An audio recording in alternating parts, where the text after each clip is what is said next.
Hello, chess friends. This is International Master Valeri Lilov talking, and today we're going to have a lecture on the attacking play, and more importantly, the things that you have to remember and the things that you have to keep in mind every time when you attack. So you see, today I'm not just going to show you good examples and good principles. Today, I'm going to teach you how to think if you want to become successful with your attacks, how to analyze more effectively. So I have prepared a few very instructive examples for you guys so that you can learn from them. But let's go and begin with some of the most impressive classical, because classical examples are easier to learn, and seeing how the masters of the past were able to attack that successfully in their own games really makes a big difference. So we'll start with the game that was played by two brilliant players. It was Emmanuel Lasker and Johann Bauer.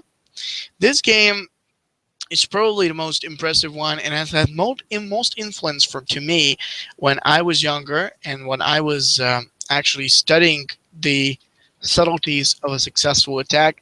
So Lasker was the longest world champion. I think he was like a world champion for 25 years. And he was brilliant at attacking, defending, improving everything that has to do with strategy in chess.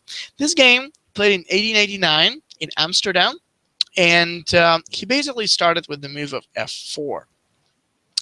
Now, I want to tell you something, and that something is that the opening going with f4 is just never really too great. I mean, it's one of these openings that you don't want to play yourself, and you know that if you play it, it's like if your opponent plays that, it's supposed to be bad.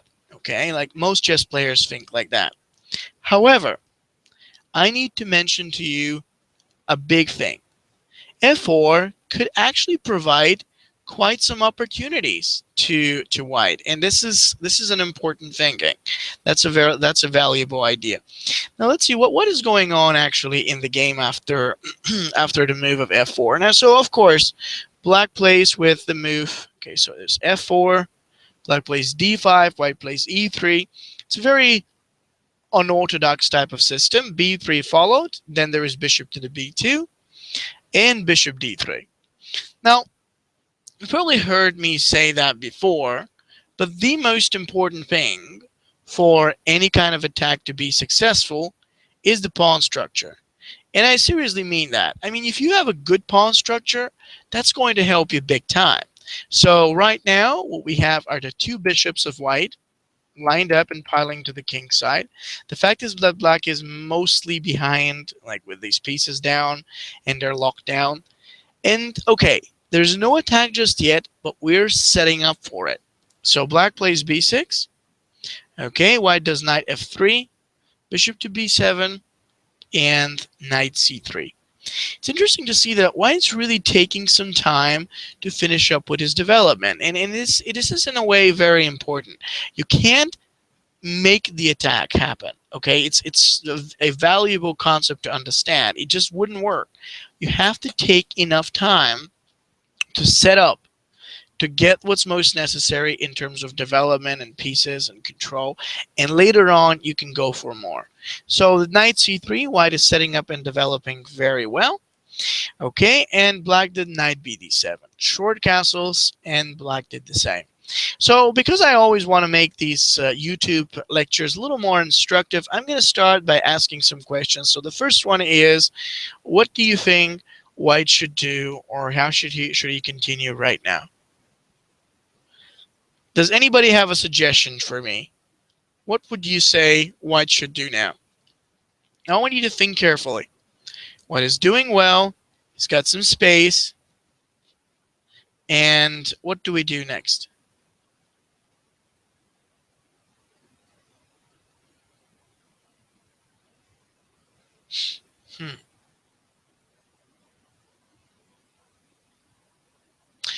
I really quite like this, but there's just not enough. So what we need to do is to look very carefully and precisely at how white is able to build up enough pressure and set up for the threats. Connecting the rooks. I think that's possible, but I believe white should do the move of knight e2. And this is an instructive move. We're not only getting the bishop open, but then also there is the chance to play knight e5. And you see the formation. The formation for by white with the two bishops, the knight that's getting to g3, and the other one that comes to e5, simply start to look good. They're well connected. And the black king side definitely seems like the one area where white will attack successfully. Opening diagonal for the bishop. And yes, Lasker was perfect with that. c5, knight g3. I want you to notice that moment where white is not rushing anything through. He just keeps on gaining momentum, like really step by step. There's no reason for you to rush unless your opponent has has something very special or like threatening that he can make. You have no reason to rush it through. So knight e5, knight takes d5, bishop takes d5 happened. Then black did queen c6 and white played queen e2. So I'd say that white's pieces were perfect. So now black does a6. He saw the danger of bishop b5 and he decided, let's hold off the bishop b5. Now I want you to think about this position and tell me, what do you feel white's best move is? While you're doing that, I'd like to remind you about the major goal for any attack to take place. And the major goal actually is that you need to bring as many of your forces into the attack. The two bishops and knight are perfect. But what now? Keep in mind that there is this ultimate attacking play bundle with some incredible lectures by grandmasters. You can check it up on the link below below this video. It's like, I think it has about 5 different training packages by grandmasters, like play aggressively like a grandmaster. Then there's like another, there are a few others like by Grandmaster Naroditsky and Michalewski about how to make deadly attacks. There were some incredible grandmaster lectures, so check them up. They're powerful. Grandmaster Dlugi, someone who I really just deeply respect, and I think he's an amazing lecturer. Also made one on the crushing attacks, and it's included. It's like a package, which I believe 6 or so different type of lectures. In fact, DVDs with lectures that are available for download at a 70% discount. So it's an amazing offer that you can get, and it's brilliant to learn from. I personally love those when I was able to study them, you know. I recommend you all to check them up. Now, I have a very instructive suggestion. How about if we play knight h5? Absolutely, that's a lovely move. We need to eliminate the black knight here, because in case of knight takes h5, there will be queen takes h5 coming up, and it's terrific. This is a really good way to go ahead in this position, because if we continue with the move of knight takes h5, queen takes h5, we got h6, h7 to target, and that's exactly it. This is powerful, strong, effective, direct, and just what we need. Yeah, I mean, that was really beautiful out there. So once we do the move of knight to h5 here, of course black plays knight takes h5. I mean, retreating back would have left white with this incredible knight on h5 and the two bishops. So black decided, you know, whatever, I have to trade off. I mean, I can't choose to do much else. So he exchanged. Okay, so it's a pretty good position. I mean, the two bishops, the queen, the knight, and the black king seems to be defended only by those pawns. Queen takes knight. Yeah, I like that suggestion you just gave. Not a bad move. But you know what? Black can just do f6 here. And while I'm certain that looks good with both the bishop, queen, the other one will be locked down, and 2 pieces alone, I just don't feel that white can guarantee any real threats there. Black can play queen d7. In case of takes on f5, he can retake very easily, and well, that's really about it. There's not a whole lot more. And now we come to the real key of the game. What makes an attack successful? Okay, we all know pressure, good amount of pieces, important target, all. But don't forget that you'd really like to keep your eye open, or keep your eyes open for forcing moves. Now, they're not always working, but when they do, You don't need to miss them. What Lasker did in this game was the fantastic bishop takes to the h7 check, which of course requires a very precise calculation for us to do. But then we see that after king takes h7, now white's able to take on h5 with the queen, and we suddenly realize that without the defense or any of the black pieces near his king, his whole pawn structure is going to get busted. And so white is making, Lasker made here the most beautiful and famous double bishop sacrifice that completely tears apart black's whole formation. After bishop takes g7, that forced black to take back with his king. So king takes to the g7. And okay, so what is white supposed to do right now? Does anybody have a suggestion or a follow-up? So the king takes. We've already exposed him really much. What do we do? Anyone? Queen g4 check. Very good suggestion. That's it. We give a check so we can push the black king back. Naturally, if he goes up, we get checkmated. He gets checkmated, so he's got to go back. And as he goes back to the h8 or h7, in fact, he goes to h7 at this point, then white's able to do the move of rook f3. And then we have the queen and the rook together. While none of the black pieces, including those bishops or the queen, are really in condition to fight back.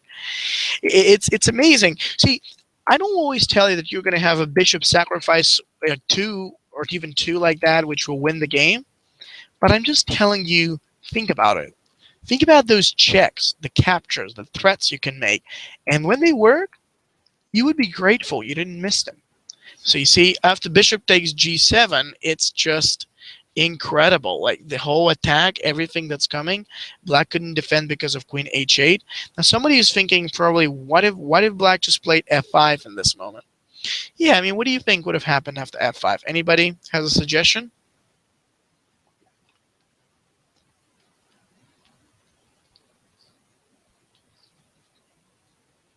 What would have white done in case of f5? How do we continue the attack here?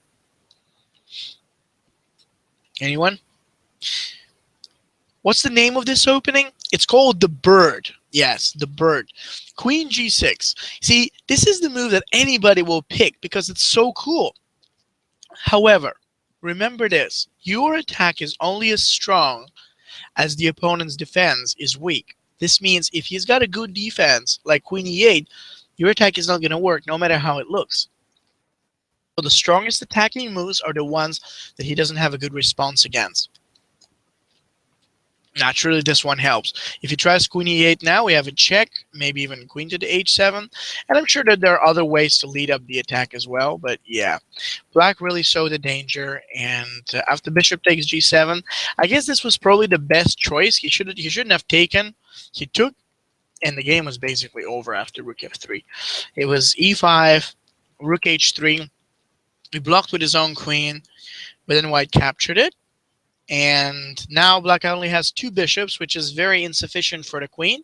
However, white found out a final breaking move that completely destroyed black's position. I'm going to let you find it. Anyone? Do you see it?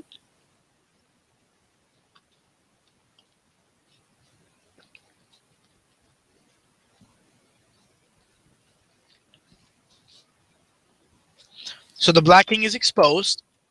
2 rooks are backward. His 2 bishops are backward. Absolutely. Queen b7. We hit the 2 bishops, and then there's the game over. You know, you probably think, why did I show you this game so quickly? Well, because it's kind of straightforward. But what I love about this game is how it all began with first setting up the right pawn structure. You cannot succeed if you have passive pieces or a bad pawn structure.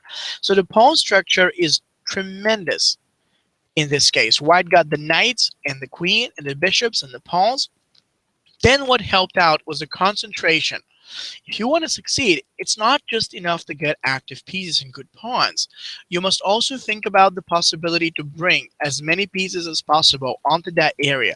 That way you can exchange as main defenders, and you will still have enough forces ready to destroy the opponent's, the opponent's main guardians. And that was pretty powerful. And then, of course, after knight h5, bishop takes h7, and queen takes h5, white makes the final thing. See, if you have so much firepower or control, in the end of the day, you're definitely looking for ways to take down his defenders. And then without this g7, queen g4, and rook f3, white was very successful. I hope you liked this game as much as I did. I think it was a really beautiful game and had some pretty powerful attack.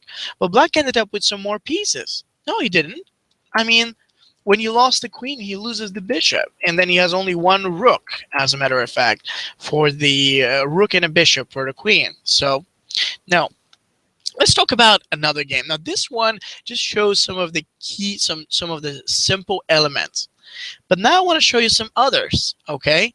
So this next game is super cool. It is a game that was played between Anand and Karpov. Oh, yeah. Anand and Karpov, and it is one of the most extraordinary attacks you will see happening on a higher level. I love this game because it basically gets to combine the attack that Anand did with all the positional improvement that was so necessary, so that the attack works at a certain point. So I'm going to bring it up right now. And here we go. Just to remind you guys, if you want me to send you a PGN file with those games or with the annotations of those games, you can send me an email to that. I'd be very happy to do so. Just my email. I'm going to type it on the chat right now. It's valeri.lilov@gmail.com. You can send me a message just to send you all these examples, or if you have some questions about these, just let me know. Or you can directly send me a message through my website, which is tigerlilov.com. So check it out and send me if you have any questions or the file. Now, also keep in mind, right beneath this video, there is a 70% discount top attacking package bundle, like all the secrets, all the little things that you need to know about attacking, presented by grandmasters like Dlugi and Norditsky, and some very experienced and energetic grandmasters who got a lot to share. They're out there at an incredible price, 70% off, just for this for the time of this webinar. So check it out. Now let's talk a bit about this game that I was so impressed to learn from the first time when I saw it. Anand was white, and he started with the rather quiet knight f3. So Karpov, playing with black in this game, did d5. So we had d4, e6, c4, and d takes the c. The queen's gambit, accepted starting in that way, is fairly okay. The problem is that white already has his knight developed in f3, which controls e5, and then he breaks like that. So this gives white a chance to play along with e4, not only getting ready to take back the pawn, but also controlling some of the most valuable squares in the middle. So e4 was pretty well played, and then black played b5. This looks risky. I mean, it's obviously a solid attempt for black to secure the pawn, but the problem after b5 is that white is able to play a4. And in a way, you get to realize that with the b5 being under attack and with the c4 being challenged by the white bishop, it's practically impossible for black to get the defense. For instance, c6, just what black played, and now we have a takes to the b5. Very typical way of returning the pawn in the queen's gambit. After that, white quickly did the move of pawn to b3, and things are looking quite good in this moment. So let's see. Of course, now actually this is a very, very good position with the b3 and how everything is happening. White is in a fantastic position, and yes, so like, this is great. C takes to the b will lead to bishop takes to the b5, and yeah, that's great. Okay, so white is doing good. Pawn is going to be taken back. Black will lose the support and the control, and yeah, okay. It's not a beginning of an attack, but it just shows why taking on c4 doesn't give black too much. Anyway, black played bishop to b7, takes, and in fact, black saw the danger. An early attack like this will leave black fairly behind in both his development and everything else. Like, so if he plays with, say, bishop b takes to the c, bishop takes to the c, in case of the capture in knight e5, we realize that this pawn really means nothing. There is nothing dangerous about this. The black king will still be in the middle, and there is a fairly big amount of threats. So I don't really see how black's a7 will become significant. So seeing this, Karpov decided that perhaps it's going to be time for him to work without being pawn up, but having maybe a slightly better pawn structure. At least now he doesn't have to worry about that diagonal, and eventually, if bishop e7 and castling happens, he might be able to develop quite easily his other pieces. And yeah, white will have two pawns, which may eventually turn out weak. So knight f6, and white plays bishop e2. It's important to start quietly. Okay, you cannot make things go too fast, especially not in a position like this. We'd like to take the opportunity of developing gradually. And then as black played bishop e7, that was one of his biggest mistakes. Now, I want to ask you, okay, think about this yourself. What should be black's best way to go here so that he can continue, pose a problem, and actually develop his pieces in time more effectively here? Does anybody have a suggestion on what white should have done in this moment to try and be successful? Why not bishop b4? Absolutely. Thank you. That's the one way to go. If black plays with a move of bishop to b4 check, in case white was going to go with bishop d2, black could have exchanged. And then he simply has a fantastic game. He can castle, he can do knight d7, he'll be successful. He should have traded more pieces. The exchange by itself, that takes out the potential, so it would have been pretty painful. However, he did bishop e7, and that was passive. So, white castles, black castles, white played knight c3, and then black moved his bishop since he didn't want to let it be exchanged, so he moved it back there. All right, so we have a good formation. I mean, okay, maybe white's pawn structure isn't as perfect, but keep in mind that the isolated pawn and its on is not always that bad. I mean, it provides some strong qualities, like it provides some extra space in the center, some activity for most of white's pieces, and I have to admit, it does look quite good. So what do we do now as white? Just think a little bit about this. White's strong. He's got like a couple of squares like e5 and d4. The rook on a1 is pretty good. Black is a little behind, and that makes sense. So how do we continue from this moment? Just take a second and let me know on the chat. I'd appreciate to hear your suggestion and then give you some good feedback. So think about this. White's to move is a good game. Now, you recommend bishop e3. It's good, but you know, it's a bit too passive. When you put the bishop here, it's going to be blocked by the both pawns. And if you ever want to set up a successful attack, you really don't want to put your pieces on such passive squares. Like, you want to avoid making these moves as much as possible. We could certainly put it on many better squares, like f4. d3, that would be fine, but we already developed that bishop. It's time for us to bring out the rest. g5 makes more sense, no problem. But even better, there was the move of knight e5 that I just got recommended, and this is incredible now. With knight e5, white doesn't just want to develop. Now he's starting to gain more space. Now let me explain to you something about activity. Now, there's this example. Since I'm a chess coach, I coach a lot of students. And the thing about this is some students of mine are particularly weak in rating. However, even them, they become very successful against higher rated players by simply following one advice I give them. Try to be active. Now, being active practically means just one thing. Whenever you're given the opportunity to play without having to defend or so, and you don't know exactly what the plan should be or whatever, just choose to bring your pieces on more advanced squares. You don't need to know exactly why they're strong there. You don't need to know what they will attack or where they will go. Just having them more advanced against your opponent will help you to gain a lot of momentum, a lot of pressure, which later on will transform. So that's what you need to do. You just need to become more active. Being more active is excellent. So that's what white plays now, right now. Knight e5. Now black played with a6, which I have to say was the kind of the only move, because you realize that knight on e5. Now, what's the real value? Well, the real value is that if black tried to complete his development, maybe with a move of knight d7, what would have jumped out, posing a lot of problems against black's pieces, like his queen and the bishop. And if black decides to deal with this knight, then there is this capture and a lot more happening after that. Like, for example, knight b6, bishop f4. It's a very strong pass pawn that will cause lots of trouble. The white other bishop can come in. So you see, initially you never know why the advanced pieces are good, or you may not know. But either way, when you notice a possibility to bring a piece up, do it. You see, this sounds like a very cliched thing, and you're probably thinking, Valerie, tell me something new. I know that I have to advance my pieces. But do you really do it?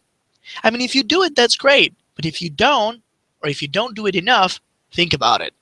I'm telling you, this is a very simple idea for a very successful strategy.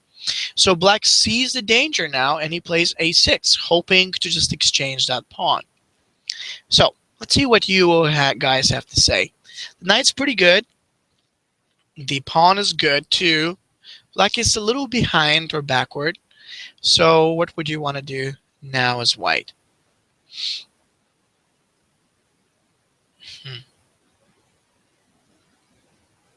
Have a strong knight, good looking pieces, fine rook, good pawn.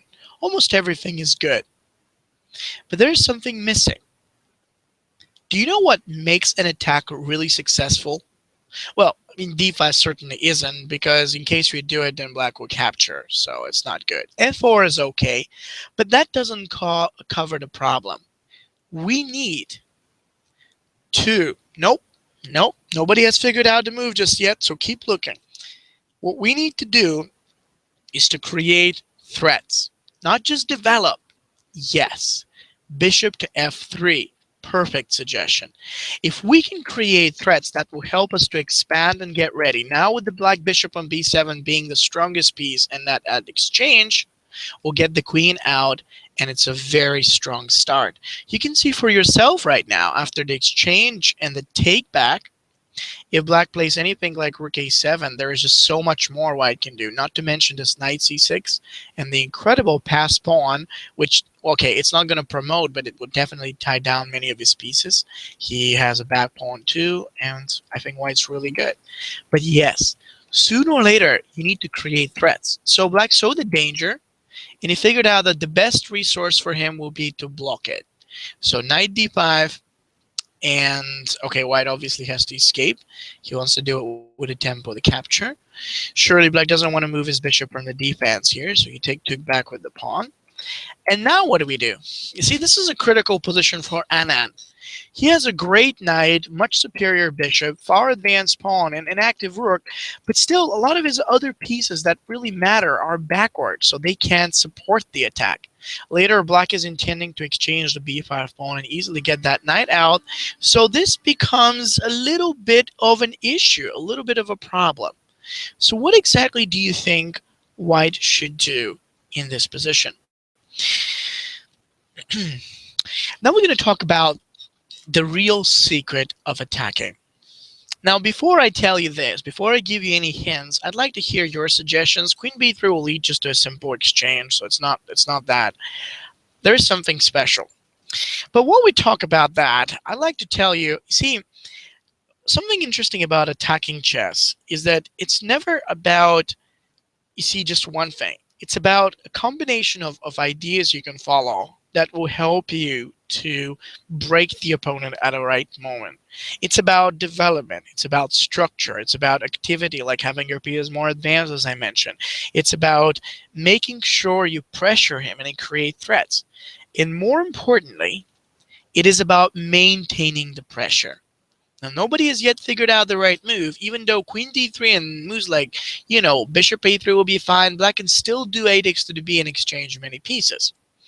And just while you're thinking, let me just tell you, you can take a look at the link below the video. There is 70% off of, I believe, 6 chess DVDs for download that come by some of the great grandmasters of attacking, like the one of the best grandmasters of the United States, Maxim Dlugy, is an incredibly good player at Blitz and also at classical chess. He's been one of the top U.S. players for many decades. There is Grandmaster Daniel Naroditsky, who's been Canadian brightest chess talent. He's a grandmaster now, and many other lectures about how to find attacking ideas. Check it out. It comes at an incredible price. It's a lot of learning material and resources, so you might want to check it up. And I guarantee you, there's a lot of learning information and useful ideas that you can grab and utilize in your own games.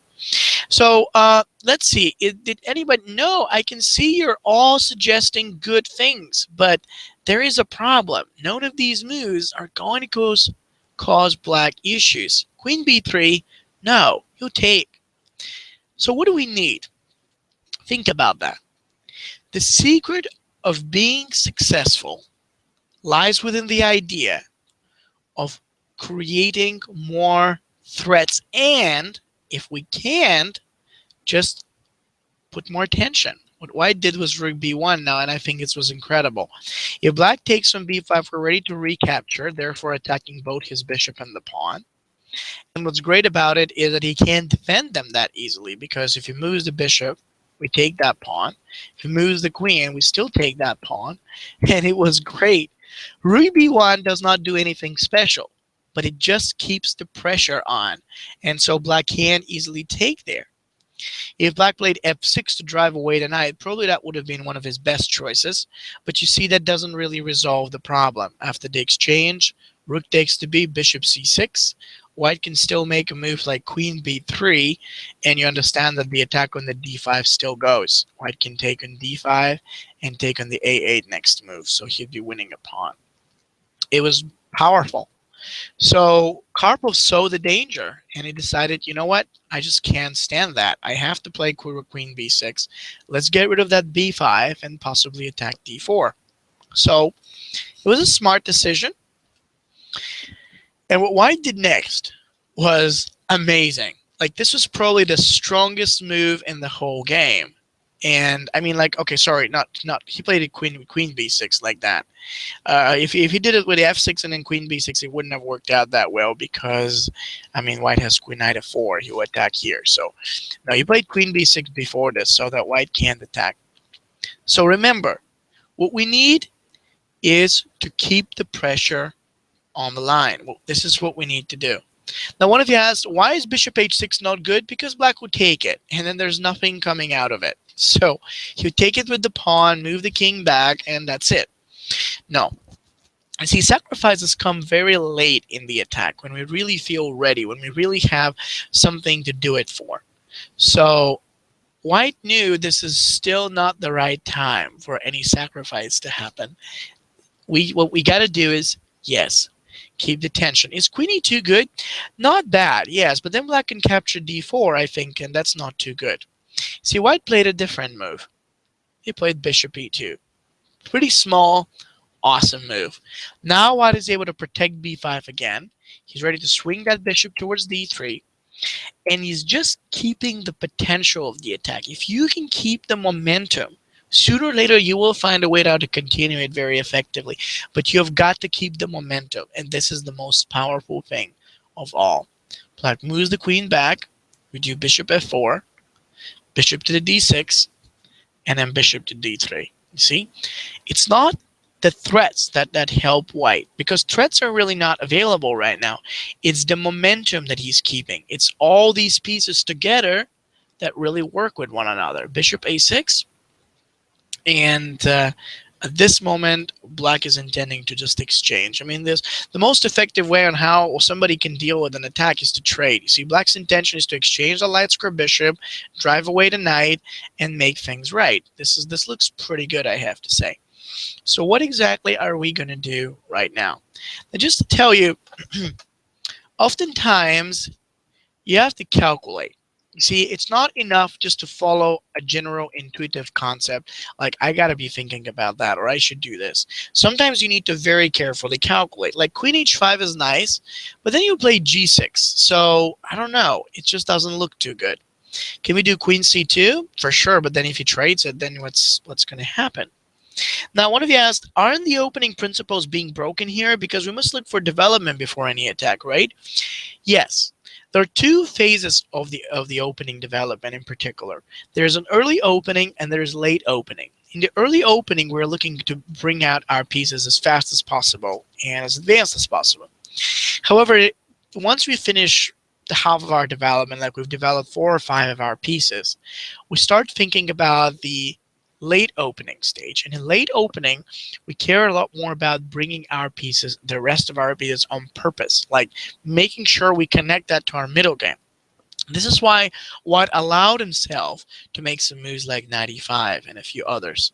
So that was important. And okay, I got you. I get you, and I follow your guide. Anand did too. Bishop takes h7.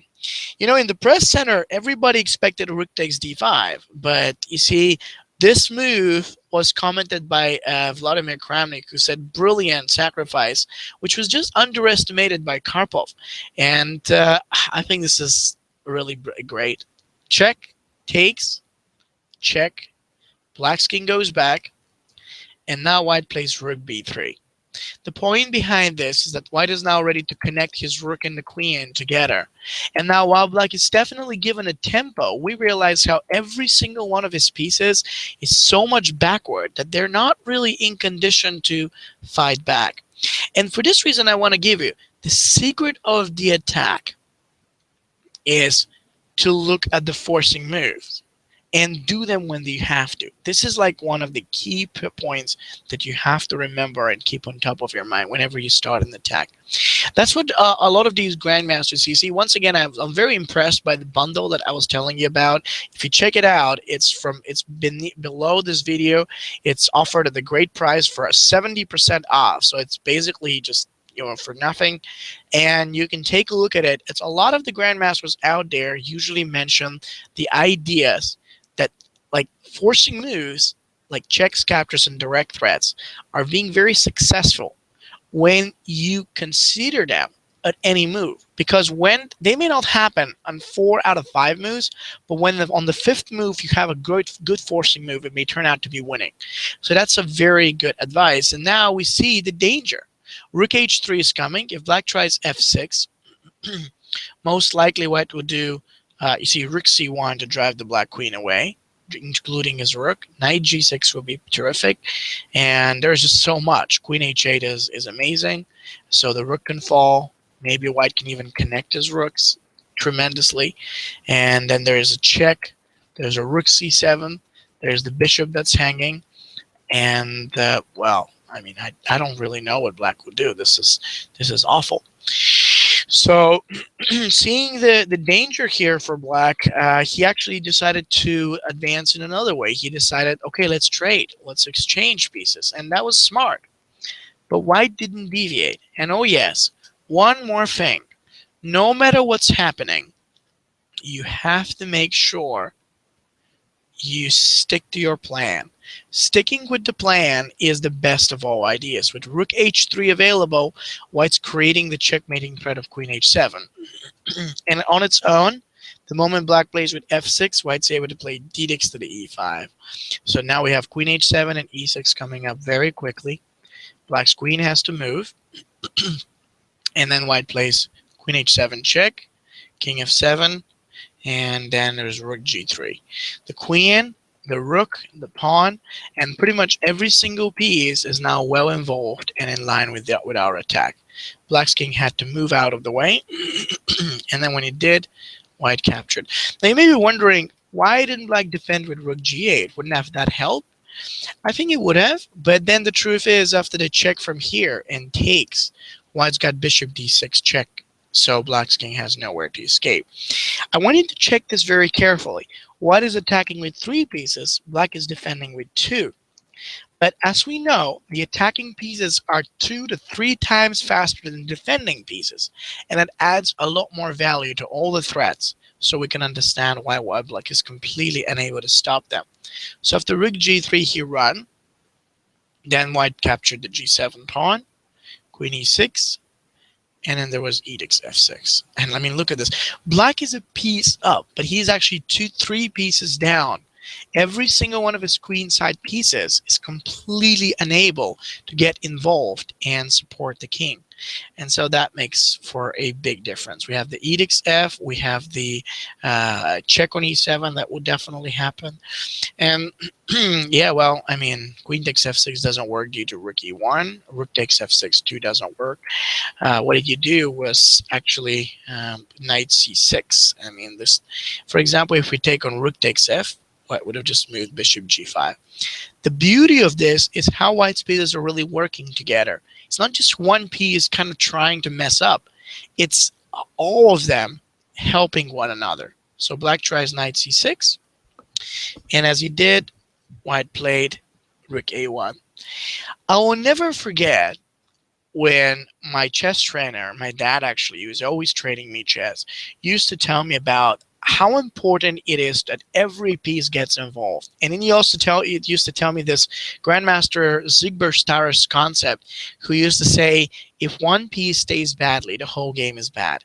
You have no right to keep bad pieces. So unless it's going to take a long time to bring them down, to bring them into the attack, make sure you set them on. And this concept is so well illustrated within some of the DVD lectures of the Grandmasters from the bundle I mentioned. They just really emphasize on the so-called quiet moves that help you to reinforce the position by adding one more piece right into the battle. So check it out. It's right below the video. It's amazing. So after rook a1, black played king d8, trying to run. And so we have a lot of pressure. White's got some fantastic and really great looking pieces. So what do you think what he should do? With the queen and the rook together, with the black king on the run, and all of this, what do you think White's got to go next?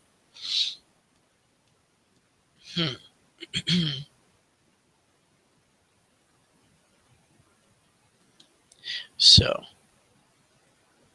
bishop b7, could that have been played? I suppose so. But then if black played with a move of bishop to the b7, white would have probably moved away with the rook, like rook there, or probably rook e7 will become as a target. Now, I guess black wanted to keep that move later, so he played king d8. Yeah, it probably was the better. But anyway, he did that on the next move.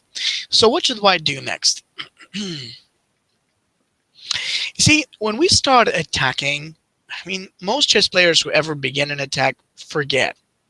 And I mean, really, they forget that there are own weaknesses that we've got to worry about. There are some of our own vulnerabilities in the site that we just cannot leave behind. And if we do, that is going to damage our game. So, white knew. He knew that the one thing that's most necessary isn't to give a check, which will help black to run. It's not about making anything special, because I believe white's just run out of threats right now. Yet, he can continue the attack as long as he can manage to maintain the position. And now white plays h4. Not only did this pawn become a strong passed one, but he also opens a flight square for his king. For any moves like bishop b7 or others could have left it with was a little bit of a back rank weakness. After h4, bishop b7, and rook c1, there's no more checkmating pattern. And actually, this is good. Now we see there's bishop c7 most likely available, or there's also the bishop on b7 that's hanging. So black had to move, and white repeated the moves. He was actually smart. He repeated a couple of times, so he can develop the rook here. And yeah, that was pretty good. Okay, so black just waits. He says, okay, you're good, you're attacking, you have a devastating strategy, but show me I'm wrong. Prove me wrong. Prove me wrong. He says that. And it does seem like this is, as a matter of fact, a pretty good strategy, pretty good position for him. But how do we do this here? How do we really get to break down his position?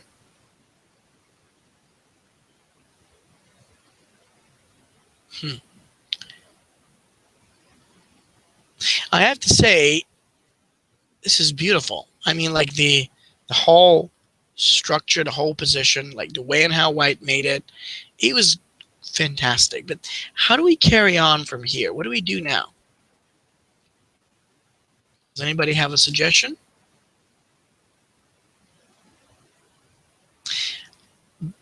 Maybe we can do a move like bishop g5 or bishop c7 or rook c8 or rook c7 or f. Okay, so many suggestions. Thank you for suggesting all these. Are they good? Well, first of all, what is the problem? You see, most chess players ask themselves the question, what do I want to do? Instead of, what am I missing? And I think it's a very important difference when you ask yourself the one question as opposed to the other. You don't need to just think about what you want, because sometimes we don't know what we want. And if you keep looking at what you want, you're usually looking for a winning move that's not existing, and it just leads to frustration. So bishop c7 will lead to king c8, so it's not going to work. He's going to get saved. Rook takes d5 also doesn't work. Black would take it. It's not working. King h2, too slow. It doesn't do anything. We don't have to worry about the king given that we made a flight square. Rook g8 hangs too. I think h5 is fine, but then again, black doesn't have to worry. It will be too slow before you ever get anything. Bishop e3 is backward, doesn't make too much. Black would defend it most likely with rook b8, so it doesn't work. Queen h5. I'm just suggesting, I'm giving an answer to all your suggestions to see why they're not working. f7 too, quite nice, but it's just not going to happen. Bishop g5. Again, what's the threat? See, we need threats here. There's no threat. We can give a check, you'll run. That's it. So let's just stop guessing. Let's ask ourselves one thing. What is the major thing White's missing? He's missing threats. And the reason why he's missing threats is because some of the best pieces, like that queen on the h7, are really not in the battle. So I got a suggestion just a moment ago of the move queen b1, which was super cool. Queen b1 comes out with the idea of queen b6 check. So White is able to regroup his queen right from h7 towards the b1. And now what we can see is there is queen b6, there is queen c7, and that is amazing. That's what Anand did. An incredible move. If black's king tries to run, we got rook e1. It's skewering the king and queen, and we hit the bishop. And then, of course, given that this is not possible, if black takes the b6, the f6, we got bishop g5 to pin him down, and this is just amazing. Queen b6, the rook and the queen together, the bishop is on, and black's pieces are horrible. So you see, after that move, essentially after bishop g5, black resigned. But this whole game is so instructive from the moment where White really started getting the center to the point where all these breaks were. So he developed very well. He made himself more active, which was essential. You have to be active. You have to create pressure, threats against your opponent. And more importantly, you have to keep it. At any moment, even if you're not so sure how to proceed with your attack and make it successful, make sure you can keep that potential. Make sure you can keep that control, that command. And while you do that, always check up those type of forcing moves. Whether it's going to be the checks or the captures or the direct threats, sometimes they would work, sometimes they wouldn't. If you keep checking, you'll never miss them. I think White did brilliantly with the check, with the attack, with the set, with the captures, and it was just completely impossible for black to defend. More importantly, it helped to see how White recovered the weakness, and yet he found the major problems in his own position. Nobody's going to think about his own problems when he's attacking. Nobody. Most chess players want to think about how to destroy the opponent. And yet, if you take a moment to just ask yourself, what am I missing? What's not there? You discover it. We get the queen into play, and that's all perfect. So I do hope that you liked and you enjoyed this game. I think it was a very instructive game. It had some good points to how you should be thinking. So that was a pretty good one. And what I like to do is I want to show you one more game now, just to let you know, if you want me to send you the examples of those, the games out of the lecture, so you can review them later on and make some notes or whatever. Just feel free to email me at valeri.lilov@gmail.com. I'd love to hear from you. Also, you can just send me a message about that through my website if it's easier for you, which is tigerlilov.com. I'd love to hear from you and give you my feedback. And also, don't forget to check right beneath the video, there's this amazing 70% off bundle. So it's almost free. It's like, I believe, 6 DVDs for download with some of the most incredible lectures by the top grandmasters of US. So this is brilliant. Check it out. Now, let's talk a little bit about another example, and this next one is super cool. I mean, I love that game, and I think that you can definitely learn a great deal from it. Just give me a second. Okay. Now, this is probably one of the super fantastic type of positions that I've seen. I've never seen anything more beautiful than that. So give me 1 second. Now, there are actually 2 examples I'd like to show you, but let's talk about this first one now, and then we can talk about the second. So here comes the first. It was a game that was played between the grandmasters Svitan and Huzman. That game is played by White. So, the fact is that White has a very good position, and he's really strong. However, Black has coordinated his own pieces a little bit better, and he's intending to start doing some attack or pressure on his own. So what I want you to do is to think about this one with White and tell me, how did Grandmaster Tsvitan, who's playing with White versus Huzman, as Black, make this position more successful? See, if anybody has a suggestion, does anybody have a recommendation?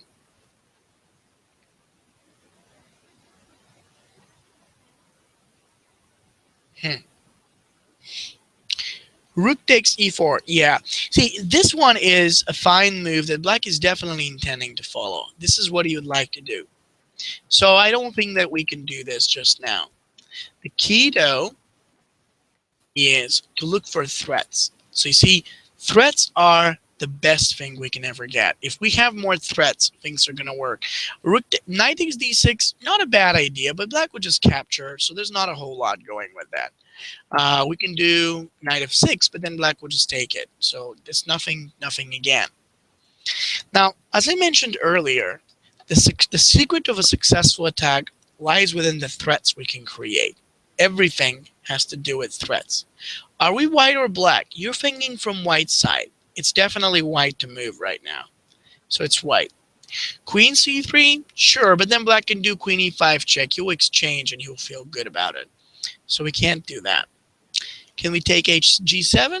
Sure, but again, all these moves, they just don't lead to anything. h4 will just do nothing. It's nothing special. Even if we do bishop h3, he'll block, so it's not going to work. As I mentioned, we need threats. So very good suggestion. Let's bring the knight right back. We can have the threat on the f5 happening. We have the challenge against e7. And we also have the bishop going against this. So this is perfect. Now, should Black's queen go right back in this moment, we can realize that actually this is something White prepared. How? Well, after knight g3, queen d7, White's ready to take on the e8 and play queen c3. And we see that with the attack against g7 and c7, White is becoming extremely successful. Next move, even if Black takes here, can make an in-between move like that one. Takes, check here, and an in-between move with the queen takes g7 lets White to take back. But no, hold on for a second. This looks good. But what if Black doesn't play like that? What if Black doesn't go back? What if Black just takes e2? Well, now we've got an in-between. Now that is what I want to say, an in-between move. A lot of people miss those in-between moves. An in-between move is a move that comes as a check or another capture or something before a specific other move is played. Like, so now we have bishop takes g7. This is known as an in-between move. So in case Black plays with king takes g7, White's got the in-between take on f5. Should the king run away, White's got a chance to take the e2. And this is pretty amazing, just seeing how fast Black's position will collapse. It's practically incredible. Check here, queen takes to e2, and Black is losing it. So this was a brilliant sequence, and there's just not a whole lot that black could do to stop that amazing thing after knight g3. So with the take on f5, g7 under pressure, e8 under attack, in fact, yeah, black is losing it. He had to do queen d7, but then, okay, as we said, takes, and queen g3 is great. In between moves that can go with checks or captures or, like something like that within the variation. So in between moves, brilliant. And now I'd like to to tell you of a game. A lot of people requested me to show it, so even though I don't have the chance to show the whole game, I like to point out an idea about this. This is a game played between Fischer and Tal. Tal was playing with white in this game, and it was a pretty incredible example on how to set up an attack. So let's talk about it. This is the game from the Fischer Tal. Tal was one of the most incredible attackers, and Bobby Fischer, I mean, who doesn't know Fischer? So Tal was white here. The position looked very equal and close. So white played c5, hoping to advance on queenside and gain more lines. And Fischer then played f5 on his own, hoping that he'll advance against the white king and maybe advance and maybe attack there. So whose attack do you think is more successful at this point? And how is white supposed to advance? Tell me your suggestion on your chat. And while you're doing that, let me tell you, most of these examples, I was able to actually study from this tremendous, really good attacking chess bundle that you can get for an incredible price of 70% discount from the link below. You can check it out. I think you have a few hours to do that during this webinar and a little after, so check it out if you have a chance. And I believe that this will help you to improve your attacking skills a lot. So going back to the position, what do we do? Queen f3. No. You see, I need to tell you that there are two ways in how we lead the attack. We lead an attack through slow maneuvering, reinforcing manner or moves, and we also lead it with forcing, threatening moves. Now, exchanges and forcing moves need one thing. They need a good follow-up, and more importantly, they need a good preparation. When black did f5, even though it was Fischer who played with black, he didn't realize that he's offering to open the position while most of his pieces are currently on the back side. And so after e takes f, g takes f, and f4 by white, with which he brings the pressure against black and to his position, to his center, it became tremendously successful. f4, e takes f4, and then queen takes f4. Now suddenly we realize that the moment the position opens like this, not only the black is behind in development, so he can't do any counterattack, but it is white who is attacking on the king side. And if you're wondering also as to why black didn't play e4, it was because it was going to give away squares like d4 and e6. So you see, it's even worse. Possibly that was better to play as opposed to what happened in the game, but no, Fischer thought that maybe he can escape. It's kind of amazing because you just can't underestimate the domination of white's pieces and everything he's able to do when he brings them all on one side, as opposed to all of the blacks that are terribly behind. And even though they're not targeted, they're not necessarily attacked, they just cannot help the black poor king's position. In the videos by the grandmasters, one thing I realized is that if you have more pieces involved, even if you're not sure of the exact breakthrough, it's going to happen sooner or later. So that just brings so much to the idea of momentum. Like if rook takes f5 happen in the game, but we see other moves like king h8 also don't work. And if he plays even the move king g6, there's rook g6. If it goes there, there's take, and there's so much more. So he took, hoping to escape there, king h8, but then white played rook f3, and after queen b2, rook e8. Okay, knight df6, queen takes f6, queen takes f6, and rook takes f6. That was the end of it. Fischer lost a rook, and then next move is rook f8, killing him. I think that was really incredible. In fact, just how fantastic this was. Because you see, even a great player like Fischer could not sustain the power of the well-mobilized and coordinated pieces that Tao was able to include. So we see that the key of almost any important and successful attack is the ability to get your pieces well coordinated and have them align. Because when that happens, you just wouldn't let your opponent any chance or fighting chance to counterattack or do whatever. Like look at Black. He didn't have the ability to counter or even defend in a simple way. I hope you enjoyed each of these examples. Again, if any of you have some questions or you want me to send you the PGN files of each of these great games, please feel free to email me to valeri.lilov@gmail.com. I'd love to hear from you and give you my feedback or suggestions, or perhaps you can just message me through my website or tigerlilov.com. Please don't forget to check the link below this video. It has some incredible lectures by grandmasters like Maxim Dlugy, like Naroditsky, Damian Lemos, and others who've actually just made so much effort in preparing the most valuable information summary that you need to know, so you can make it for a great attacker.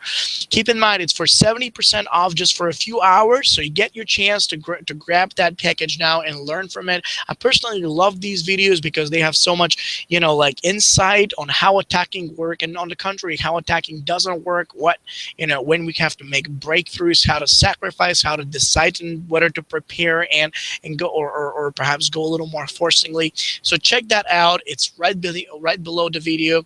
And guys, I thank you very much for joining me today. I'm going to see you next Saturday at the same time. And if you have any comments, questions, suggestions, or anything else, feel free to message me or let me know. So one of you asked, how many webinars are you planning to have? I don't know. As long as you guys like it, just let me know. And I would be very happy to provide you with, as much training as I can. Thanks so much. And have a great weekend.